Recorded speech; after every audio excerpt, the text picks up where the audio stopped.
شروع اللہ کا نام لے کر جو بڑا مہربان نہایت رحم والا ہے۔ السلام علیکم پیارے مسلمانوں، آج ایک حدیث مبارکہ آپ کو پڑھ کر سنواتا ہوں۔ انشاءاللہ آپ کا بھی ایمان تازہ ہوگا اور میرا بھی ایمان تازہ ہوگا۔ رسول اللہ صلی اللہ علیہ وآلہ وسلم نے فرمایا، جو شخص کہے میں اللہ کے رب ہونے، اسلام کے دین ہونے اور محمد صلی اللہ علیہ وآلہ وسلم کے رسول ہونے پر راضی ہوا تو جنت اس کے لیے واجب ہو گئی۔ سبحان اللہ۔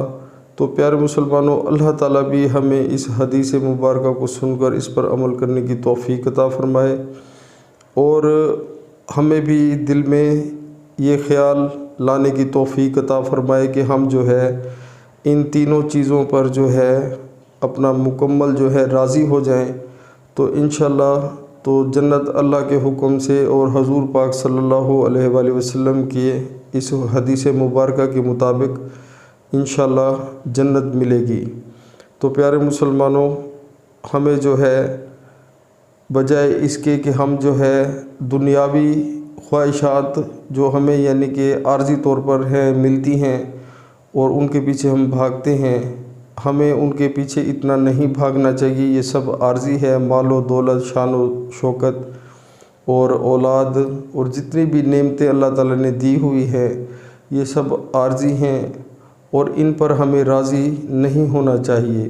جو اللہ تعالیٰ دے دے، رزق حلال سے عطا فرمائے، اس میں بھی اللہ کا شکر ادا کرنا چاہیے، اور خاص طور پر جو ہے حضور پاک کے رسول ہونے پر اور اسلام کے دین ہونے پر ہمیں راضی ہونا چاہیے۔ اسی میں ہمارا بہت فائدہ ہے، اور انشاءاللہ اس کا جو رزلٹ ہے وہ اللہ تعالیٰ ہمیں جنت میں داخل کریں گے انشاءاللہ، تو وہ ملے گا ہمیں۔ تو پیارے مسلمانوں، نہایت افسوس سے کہنا پڑتا ہے کہ ہم 95% مسلمان نماز ہی نہیں پڑھتے، تو اس کی وجہ سے تمام مسلمان جو ہیں کلمہ گو وہ تقریباً پریشان ہیں، نماز سے ہم بہت دور ہو چکے ہیں۔ اللہ تعالیٰ ہم سب مسلمانوں کو نماز پڑھنے کی اور حدیث مبارکہ سن کر اس پر عمل کرنے کی اور قرآن پاک کو ترجمے کے ساتھ پڑھنے کی توفیق عطا فرمائے۔ آمین۔ السلام علیکم۔